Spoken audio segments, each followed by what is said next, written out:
ये जो इरसा वाला जो अपॉइंटमेंट हुई है, मुझे तो बिल्कुल ये क्लियरली लग रहा है कि फेडरल गवर्नमेंट ने एक बड़ी पॉलिटिकल मिस्टेक की है। यानी इतने दिन, शुरू के दिनों में ही अगर आप पीपल्स पार्टी को इस तरीके से ऑफेंड कर रहे हैं ऑन अ स्मॉल मैटर, और फिर एक्नॉलेज भी कर रहे हैं कि हमसे गलती हुई और वो अपॉइंटमेंट को वापस भी ले रहे हैं, तो इससे बज़ाहिर तो लगता है कि पीएमएलएन को और फेडरल गवर्नमेंट को पीपल्स पार्टी को डील करने के लिए काफ़ी ज़्यादा ख्याल करना पड़ेगा।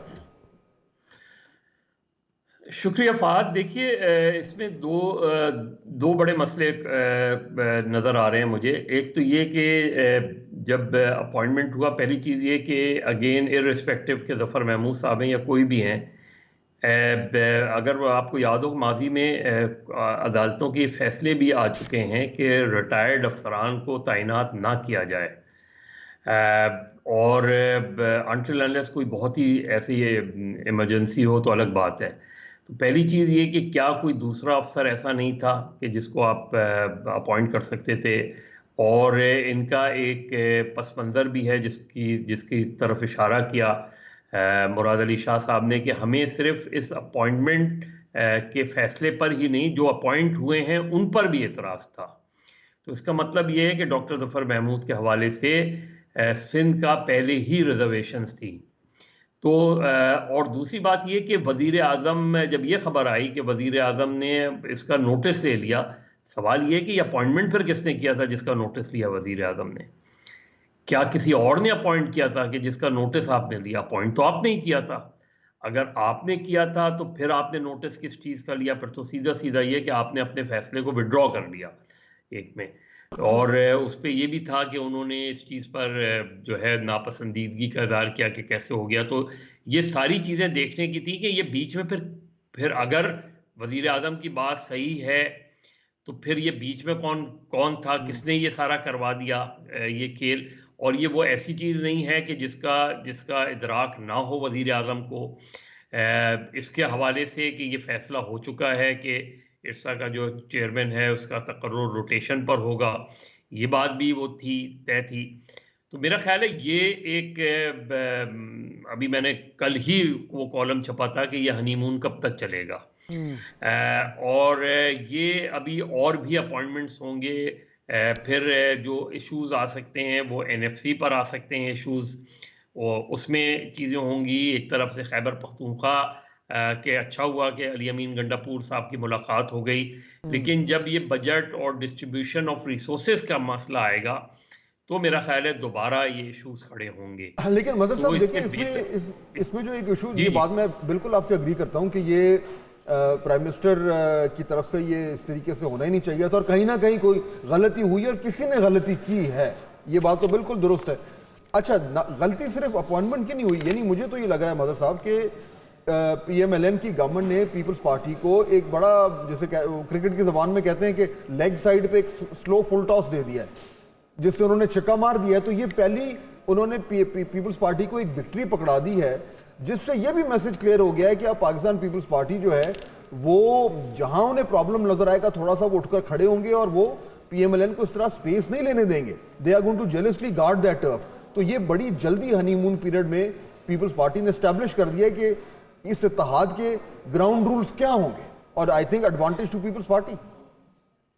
और यही नहीं फहद, ये भी एक तरीके से चीज़ गई है। देखिए, पीपल्स पार्टी अगर आप इस पूरे उसको देखें तो पीपल्स पार्टी वाहिद जमात है जो गेनर नज़र आती है, और मुस्लिम लीग नून लूज़र नज़र आती है। लूज़र इन अ सेंस कि ठीक है, आपके वज़ीर आज़म भी आपका है, वज़ीर आला पंजाब भी आपके हैं, लेकिन अब ज़रा से कोई अपॉइंटमेंट्स होंगे।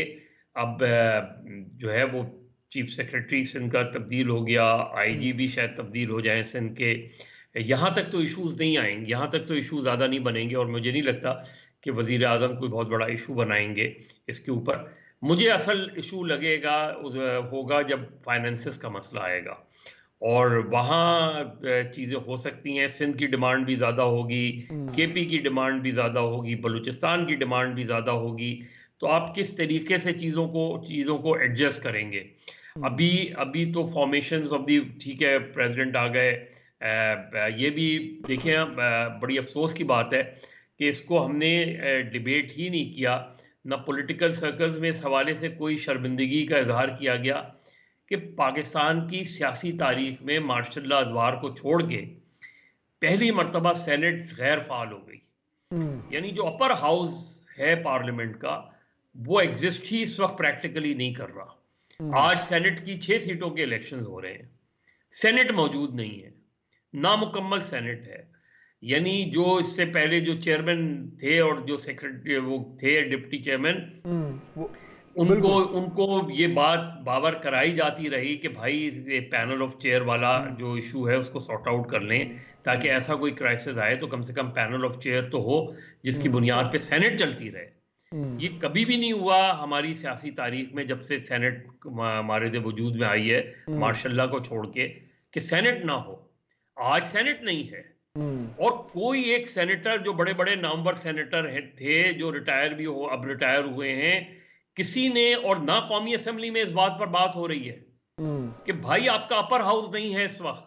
बिल्कुल। अच्छा, मतलब कैसे ये गवर्नमेंट्स किस तरह चलाएंगे? हाँ, ये लोग गवर्नमेंट्स किस तरह चलाएंगे? बिल्कुल, ये चैलेंज है। और इसमें जो एक और इशू फाइनली मैं आपसे जानना चाह रहा हूं। देखिए, ये जो अभी हुआ है, ये इंसिडेंट हुआ है पीपल्स पार्टी और पीएमएलएन का, ये बात आपकी बिल्कुल दुरुस्त है कि ये बिल्कुल हनीमून पीरियड है। हनीमून पीरियड में इस तरह की चीज़ें नहीं होनी चाहिए, क्योंकि असल जो बड़े मामलात हैं, बड़े जो प्रॉब्लम्स हैं, बड़े जो इशूज़ हैं जिनके ऊपर डिबेट होनी है, जिनके ऊपर दोनों तरफ से एन मुमकिन है कि मुख्तलिफ किस्म की आरा हैं, जिसमें NFC शामिल है, जिसमें 18वीं तरमीम पे अभी को बात तो नहीं कर रहा, लेकिन हो सकता है कल को बात होना शुरू हो जाए, जिसमें बहुत सारी ऐसी अपॉइंटमेंट्स हैं जो फेडरल गवर्नमेंट ने करनी है। ये तमाम तर वो एक तरह के वो रेड फ्लैग्स हैं जहां पे कोई ना कोई इशू हो सकता है। ये जो पहला इंसिडेंट हुआ है, इससे क्लियरली एक चीज तो मुझे नजर आई मजहर साहब, के मुशावरत नहीं हुई थी आपस में। यानी अगर मुशावरत होती तो ये ना होता। तो अब इससे आपके ख्याल में पीपल्स पार्टी को और पीएमएलएन को क्या लेसन सीखना चाहिए if they want to have a smoother relationship? देखिए, एक तो सीधी सी बात यह है कि इस पर सीरियसली बात होनी चाहिए कि भाई नून को पीपल्स पार्टी से बात करनी चाहिए कि आप क्यों नहीं हिस्सा बनना चाह रहे हो हुकूमत का। देखिए ना, अगर आपको मुस्लिम लीग नून हर सतह पे सपोर्ट कर रही है, तो कोई तो वजूहात सामने आनी चाहिए ना। आप सदर भी बन रहे हैं, आप चेयरमैन सेनेट भी बन रहे हैं, तो कम से कम ये तो बताएं कि आप हुकूमत का हिस्सा क्यों नहीं बनना चाह रहे। ये, और दूसरी बात ये कि जाहिर है जब आप हुकूमत का हिस्सा नहीं बनना चाह रहे, तो फिर अब वफाकी हुकूमत के लेवल पे मुस्लिम लीग नून को ये सोचना पड़ेगा कि आपके बहुत से ऐसे फैसले हैं जो शायद आपके लिए दुरुस्त हों, लेकिन उसमें पीपल्स पार्टी रुकावट बन सकती है, उसमें ऑब्जेक्शन।